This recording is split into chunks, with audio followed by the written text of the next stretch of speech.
Olá, eu sou Cláudio Brunori, eu estou aqui no estande do NR, na Bet Educar, e eu vou dar uma palestra para vocês, Propósito na Educação, o que não estamos percebendo. Vem com a gente!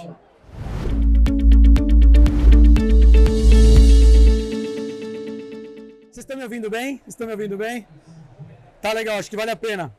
Boa tarde a todos vocês, é um prazer enorme estar aqui com vocês para poder falar de um assunto que para mim é motivo de muita emoção. É o que eu estudo, é o que eu vivo, é o que eu penso, é o que eu respiro, é para onde eu levo essas coisas que são importantes pensar para o mundo do trabalho. E claro, quando a gente pensa no mundo da educação, as pessoas também trabalham. Não podemos esquecer disso, né? Isso é fundamental. Eu queria trazer uma discussão e trazer propósito na educação, o que será que não estamos percebendo, justamente porque quando a gente fala desse assunto, é muito comum, principalmente nas escolas, a gente pensar nisso para a experiência de ensino-aprendizagem, para os alunos, ou seja, projeto de vida, o que você quer ser quando crescer, como é que você se prepara, e claro, isso é fundamental para uma sociedade melhor. Se queremos uma sociedade melhor, que as pessoas sejam melhores para entregar coisas melhores para o mundo, um mundo mais próspero, um mundo mais sustentável. E aí, do ponto de vista de escola, de instituição de ensino, a pergunta que fica é: qual é a melhor escolha pedagógica? Qual é a melhor escolha educacional? Qual é a melhor metodologia para fazer isso? Qual é, por exemplo, a melhor capacitação para os professores poderem falar sobre isso? Com certeza fundamental. Obviamente, não dá para esquecer. Mas, ao mesmo tempo, como que a gente olha para isso para dentro? E o propósito da escola e o propósito dos educadores, que, claro, muitos deles, para não dizer a maioria deles, estão por convicção. Estão porque estão preocupados em fazer a diferença no mundo, estão preocupados porque acreditam numa causa.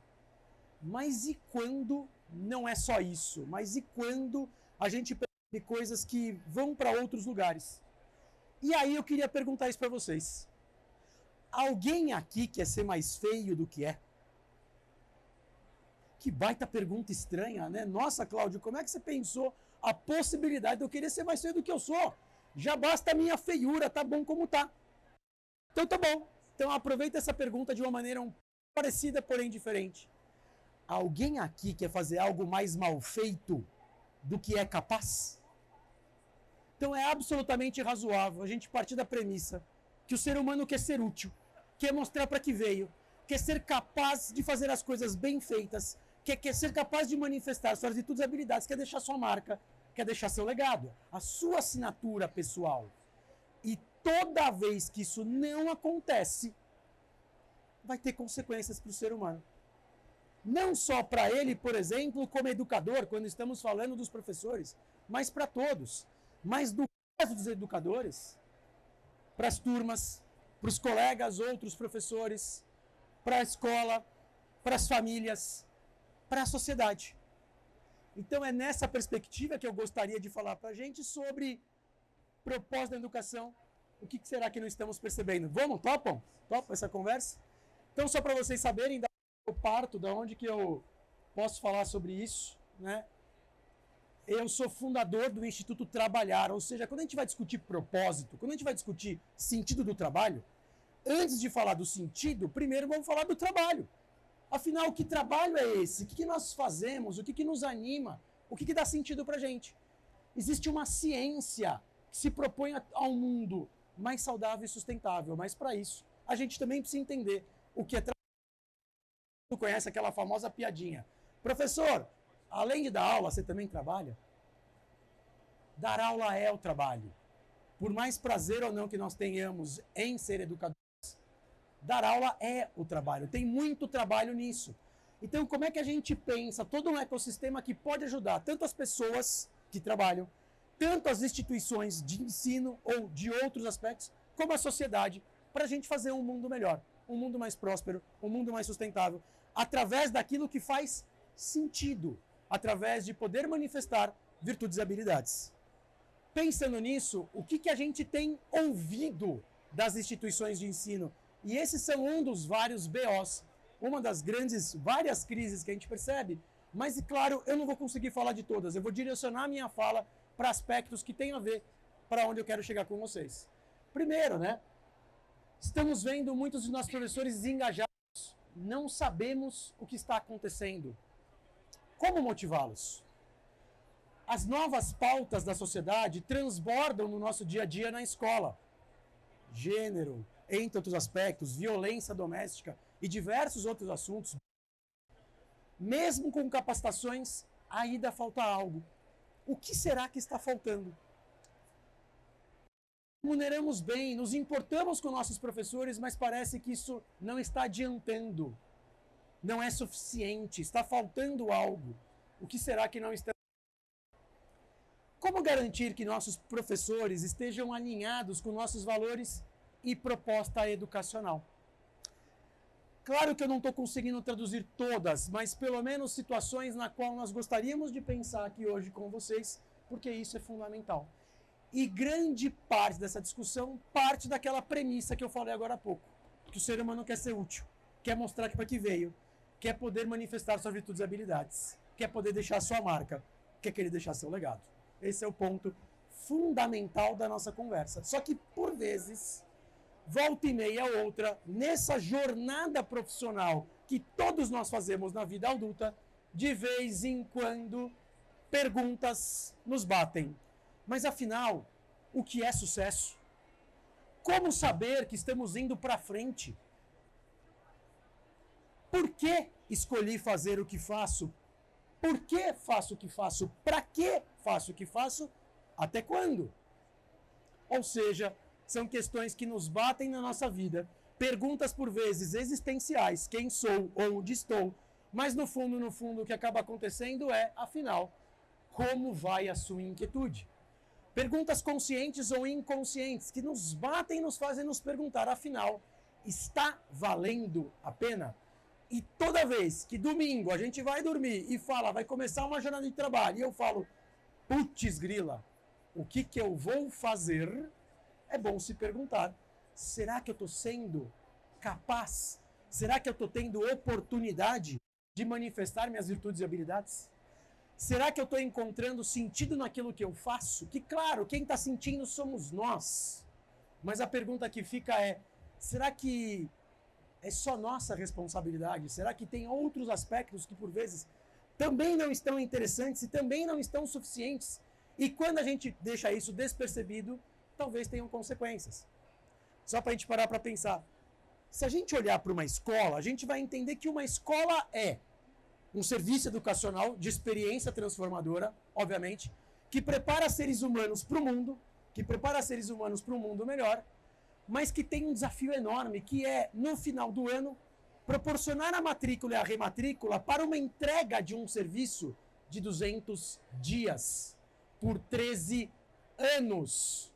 É muita coisa, é muita responsabilidade, é muita gente no ecossistema, é aluno, são os pais, a família, os professores, os gestores educacionais, tem muita gente envolvida nisso. E como a entrega acontece por muito tempo, por vezes é só, entre aspas, fazeção. Eu não tenho tempo para pensar no que está acontecendo. Eu não tenho tempo para olhar, puxa, e aí? Por que mesmo eu faço aquilo? Porque, claro, é uma razão nobre, a razão educacional. Mas por vezes ela fica esfriada, por vezes ela perde o sentido. Por vezes eu estou fazendo só por fazer. E aí vem a pergunta, o que é aquele negócio que eu faço, aquele tal do trabalho, que todo dia eu acordo, entro em salas de aulas diferentes, ou eu sou um gestor educacional que estou cuidando de uma escola e tenho uma responsabilidade com todos que estão ali comigo. Ou, eventualmente, no meu trabalho, que não precisa ser numa escola, pode ser em qualquer outro lugar. A grande pergunta que fica é, o que é trabalho? Será que trabalho é sinônimo de emprego, é sinônimo de vínculo empregatício? É também, mas não somente. Claro que para tudo que eu faço, para toda contribuição que eu faço, eu espero uma retribuição material, que se chama salário, bônus, benefícios, entre outros aspectos. Para aquilo que eu contribuo, eu espero uma retribuição. Mas se for só por isso, tem muito dia no mês para esse tal de salário. Às vezes falta alguma coisa. E claro, dependendo de quanto eu ganho, obviamente isso faz sentido. Porque o quanto eu ganho é garantia de comida na mesa e um teto na minha família, para minha família. Mas, por vezes, aumentar este valor não é suficiente. E aí a gente volta num lugar muito importante, que há mais de 200 anos a gente acreditou. Quando Adam Smith, quando escreveu A Riqueza das Nações, falou o seguinte: o ser humano, em troca de um retorno financeiro, é capaz de fazer qualquer algo, pouco importa o algo. Eu vou repetir. O ser humano, em troca de um retorno financeiro, é capaz de fazer qualquer algo, pouco importa o algo. Isso não é verdade. A partir de um certo momento, vem novas perguntas batendo na nossa cabeça. E aí, o que é trabalho? Trabalhar é uma oportunidade. Porque, claro, que trabalhar tem a ver com produzir, mas não é só produzir. Claro, toda vez que eu estou trabalhando, eu estou fazendo algo material ou não material, um produto ou um serviço. Tem um resultado de elaboração fruto daquilo que eu tenho para dar. Mas, da mesma maneira que eu transformo o mundo me transforma. Eu sou uma versão melhor hoje do que eu era ontem, justamente por conta dos desafios que eu enfrentei no trabalho. São justamente os desafios que me colocam à prova a minha inteligência, a minha criatividade, o meu tempo para algo interessante acontecer. E isso é a parte no meio da frase. Trabalhar não é só produzir, é transformar a si mesmo. Da mesma maneira que eu transformo o mundo me transforma. E querem ver? Reparem, tem uma frase que depois que eu falar ela é óbvia, até ela ser dita. A gente só aprende a fazer as coisas fazendo. Por mais que tenham nos ensinado, por mais aula, por mais treinamento, por mais capacitação, a verdadeira aprendizagem é tentando. E só para ficar uma imagem aqui pra gente, pensa, por exemplo, uma criança, por exemplo, meu filho, o Arthur, que na pandemia quis aprender a andar de bicicleta. E eu ensinei o Arthur a andar de bicicleta. Eu falei para ele o seguinte: Arthur, andar de bicicleta é fácil. Facinho, facinho. Pega a bicicleta, põe o pé no pedal e se equilibra. Como que uma criança vai saber o que é equilíbrio sem nunca ter experimentado o equilíbrio? E se a gente parar para pensar, muitos de nós que estamos aqui, que aprendemos a andar de bicicleta, se aprendemos a andar de bicicleta, não saímos andando na primeira vez. É bem provável que a gente caiu, que a gente não conseguiu. Mas essa queda foi propulsora, que me engajou, que me concentrou e que fez vencer esse desafio que na época era andar de bicicleta. Mas não é só na infância que a gente tem isso. A gente só aprende a fazer fazendo sempre. Volta nas primeiras vezes profissionais, que a gente quase não lembra mais. A primeira relação com uma criança, um aluno com um acampante, no caso do NR, ou com um aluno, o primeiro cafezinho que precisamos fazer, que precisamos entregar, a primeira mesa que precisamos montar, a primeira reposição que precisamos fazer, por exemplo, o primeiro relatório, a primeira apresentação, a primeira, para quem é gestor, o primeiro feedback, a primeira conversa com os pais, todas as primeiras vezes, se eram coisas importantes e se nunca tínhamos feito, provavelmente nos deixou em dúvida. Mas aquela experiência foi introjetada e nós aprendemos com ela e com conta disso, ela nos transformou. É a segunda parte. Só que trabalhar não é só produzir, é transformar a si mesmo, mas é também ver junto. O ser humano é um ser social, o ser humano é um ser que se relaciona, o ser humano é um ser que precisa de troca, o ser humano é um ser que precisa celebrar. Quem quer ficar longe do que gosta? Então, talvez, por vezes, quando queremos ficar longe do trabalho, é porque talvez ele não esteja trazendo os benefícios que esperavam. Ele esteja trazendo outras coisas. Ou seja, o que eu estou trazendo aqui para tudo? Trazendo uma importância que o trabalho tem, que, claro, vai mais além do emprego. Não que o emprego não seja importante. ele é absolutamente necessário, mas ele não é suficiente. Em geral, falta uma parte. A parte econômica a gente já entende, a conquista material. Eu consigo comprar coisas, eu consigo ter coisas, eu consigo conquistar muito do que eu almejo nessa vida material por conta da contrapartida do salário. Mas, ao mesmo tempo, trabalhar tem uma dimensão social. Trabalhar tem um viver junto, trabalhar tem um prazer de celebrar para uma obra comum. A minha parte nesse todo maior, a minha contribuição no todo maior. Só que, claro, menos visível, menos palpável, menos importante para a gente perceber, né? Mas não menos importante. Só que tem uma terceira, que raramente a gente percebe que ela também está ligada. Que claro que tudo isso acontece junto e misturado, que é a dimensão subjetiva, ou seja, a oportunidade do trabalho me desenvolver. De eu ser uma melhor versão hoje do que eu era ontem pelos desafios. Mas, claro, para isso ser bom, o trabalho precisa me proporcionar, precisa ter sentido naquilo que eu faço. O que eu faço precisa ser útil. O que eu faço precisa estar ligado a um pertencimento, a uma obra comum. Como que nos dão clareza disso tudo? Porque, por vezes, quando isso não acontece, a gente fica se perguntando: por que faço o que faço? Para que faço? Até quando? Será que está valendo a pena? Opa, alô? Será que está valendo a pena? Então, esses são os pontos, esses são os aspectos. Então, entrando nisso tudo, e como é que eu posso mostrar para vocês tudo isso? Porque agora eu falei do trabalho. Agora vamos falar e o sentido do trabalho, porque afinal, essa é a discussão, proposta e sentido no trabalho. Vem comigo, ó. Quando fazemos algo que estamos convictos, é algo por um ideal, é algo que tem valorização social, é algo que dá sentimento de estar participando de uma obra comum, de uma causa nobre, é algo útil e bem feito para alguém, eu estou me dando. O retorno em sentidos é maior do que esforço, ou pelo menos compatível. É algo que me desenvolve pessoal ou profissional. Quando essas condições estão garantidas. Claro que numa relação direta, eu estou simplificando muito e não é uma relação consciente. Mas o que eu faço é útil, eu sou útil, isso faz sentido, isso é saudável. Ou seja, é a validação da minha existência, de quem sou, pela minha obra, pelo meu trabalho. E isso é uma relação saudável com o trabalho. Toda vez que isso está garantido, toda vez que isso acontece, eu me alimento do trabalho. O trabalho é nutritivo, o trabalho faz sentido. Mas, claro, por vezes isso não está acontecendo. E aí tem consequências. E eu vou tentar contar para vocês algumas situações em que isso não acontece, porque faz diferença para a gente perceber os efeitos que isso provoca.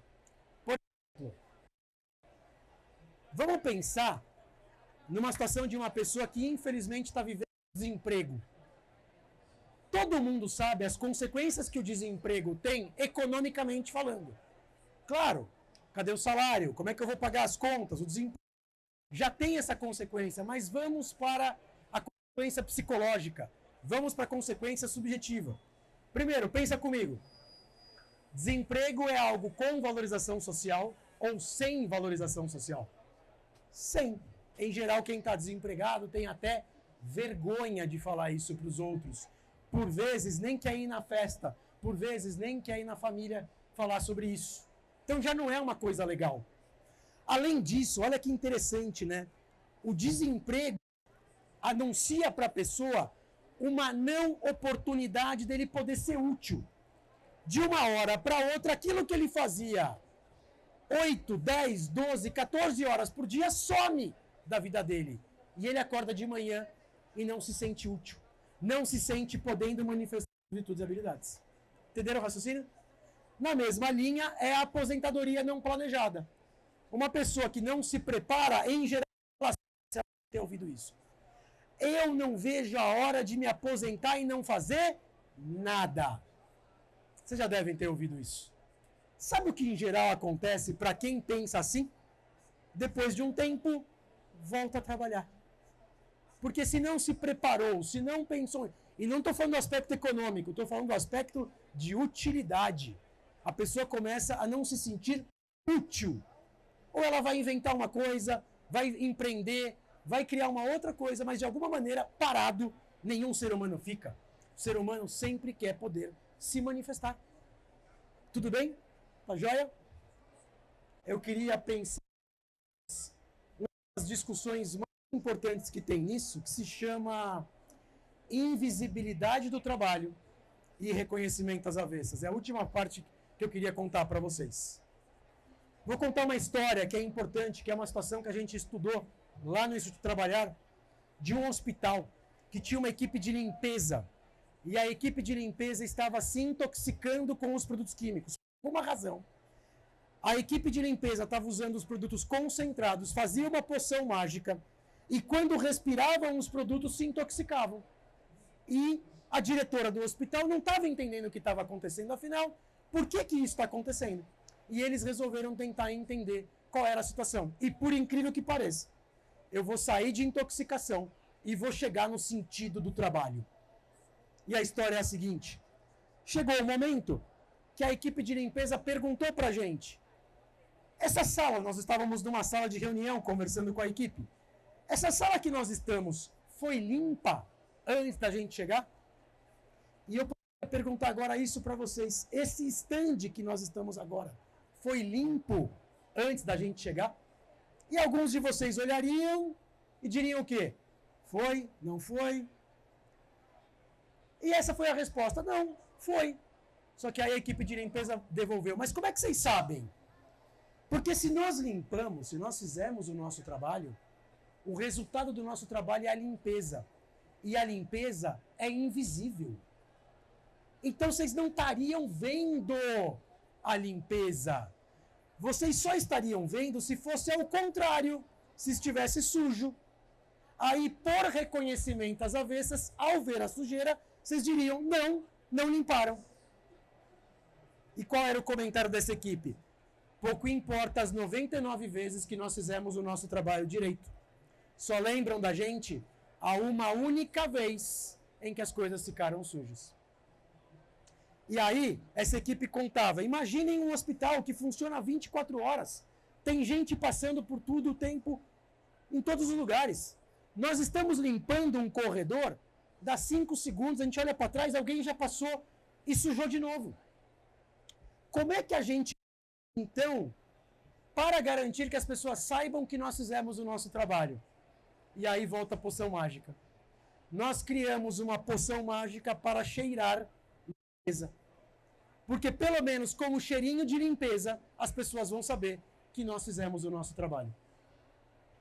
Quem mora em prédio sabe do que eu estou falando. De manhã, você chama o elevador, você entra no elevador, você sente um cheiro, você não vê ninguém trabalhando, mas você conclui, pelo cheirinho de limpeza, fez o seu trabalho.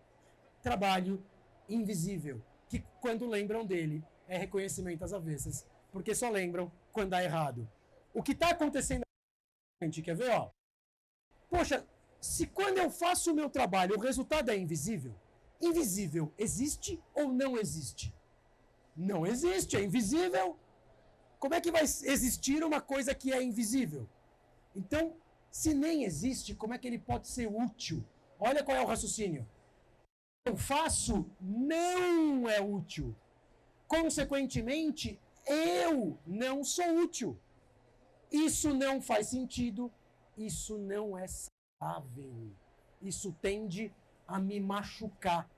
Só lembram de mim quando dá errado. Reconhecimento às avessas. E existe, não só na limpeza, existem diversas situações de trabalho invisível. Um monte. E eu vou falar só de uma para vocês lembrarem. Folha de pagamento. Pouco importa no ano se por 11 vezes a folha de pagamento foi direitinho. Pagou no dia certo, o valor correto, não teve desconto errado e tudo mais. Mas a 12ª, a uma única vez que pagar errado ou pagar no dia que não deveria, é pau no responsável da folha de pagamento. Ninguém está se perguntando, puxa, mas será que as informações chegaram a tempo? Será que as informações chegaram corretas? Será que os sistemas estavam integrados? Não queremos saber. Errou? A culpa é da pessoa. Só que a gente não está sabendo. o esforço que é necessário ser feito para garantir as outras vezes que o pagamento tivesse sido corretamente feito. Quer ver outra situação que a gente fica maluco quando acontece? Quando cai o Wi-Fi. Quem não fica desesperado? E aí é culpa de quem? Da equipe de TI. Como se eles não estivessem fazendo nada até então. O que eles estão fazendo? Caiu o Wi-Fi? Não. Eles estão trabalhando muito para não cair mais vezes. Existe um trabalho chamado de, olha o nome, sustentação. Eles estão sustentando aquilo, só que é invisível. Por quê? Eu só vou lembrar quando dá errado. Isso se chama reconhecimento às avessas. Existe um monte de trabalho no mundo do trabalho que é invisível. Nas escolas nem se fala. Porque se a gente parar para pensar, o professor está entre quatro paredes com os alunos. Mas o que está acontecendo ali dentro? Quando a gente lembra dele? Quando o aluno reclama ou quando a família tem algum problema. Mas enquanto ele vai bem, às vezes a gente esquece de reconhecê-lo. Às vezes a gente esquece de agradecer o tempo que ele dedicou para fazer a diferença para aqueles alunos e para prepará-los para o mundo melhor. Tá bom, gente? Tá joia? Eu estou aqui à disposição para vocês me perguntarem coisas, discutir coisas, mas isso é o que a gente acredita. A gente acredita que é possível um mundo mais justo, coerente e sustentável para todos. Tem que ser bom para as instituições e tem que ser bom para as pessoas. Toda vez que é só bom para um ou para outro, em geral, a balança pende para um lado ou para o outro. E ela não se resolve em garantir bom para uns e também para os outros. Claro que se fosse fácil, a gente já tinha feito. Mas por que não começar? Tá bom? Gente, para quem quiser, esse QR Code ajuda vocês a pedir o material para mim, é meu acesso ao Linktree. Tem mais materiais super interessantes para conversar. Estou aqui à disposição, gente. Foi um prazer, viu?